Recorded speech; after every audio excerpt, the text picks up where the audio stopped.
life is about, my whole work in Al-Anon is about accepting me, my character defects, and my desires, and my joys, and my life, and letting other people be where they are.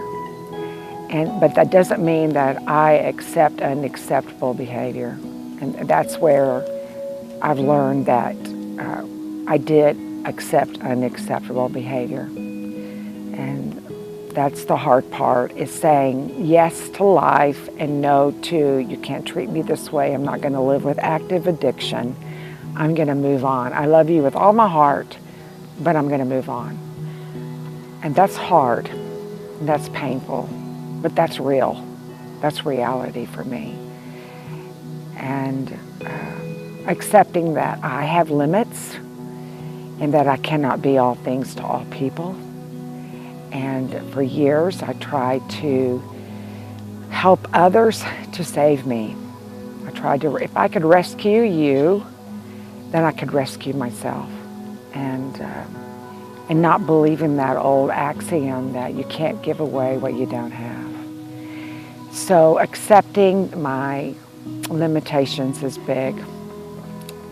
And that some people I'll be able to love and help, and some I will not.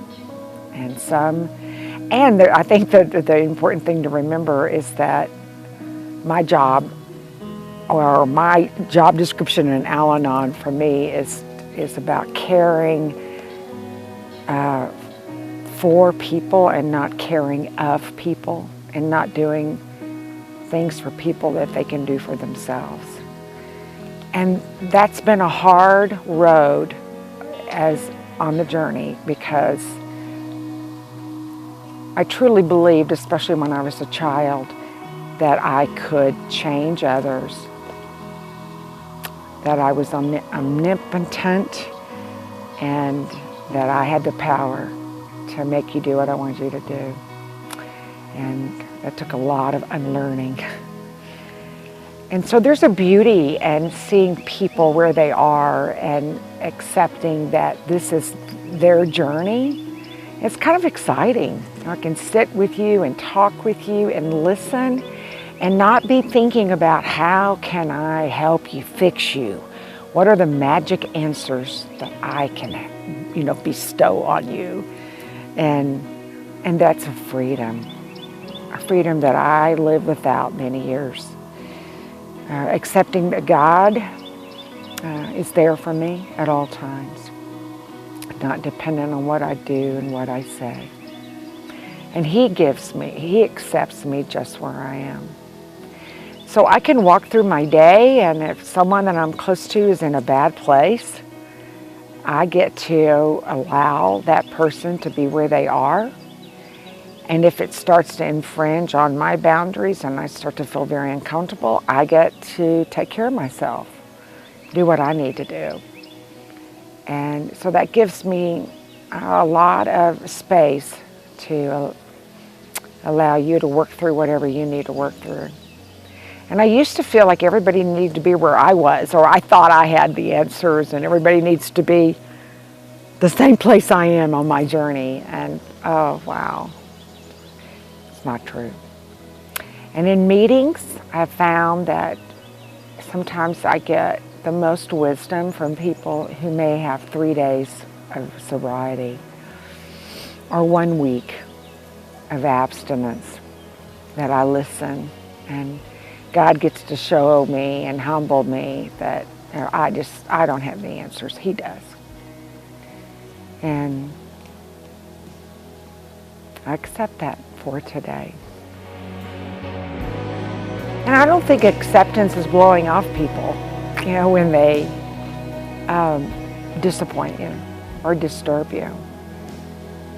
And it's staying in that tension of accepting where they are and accepting my limitations of how much I can handle and how I can live in this particular relationship. It's not losing. Yeah, it's not losing people, because I did that when I was young. I lost a lot of people in my life, and I don't choose to do that today. But I'm not desperate to hang on to people that hurt me or are not willing to go on their own journey, let's say, and I guess it's back to that accepting the unacceptable.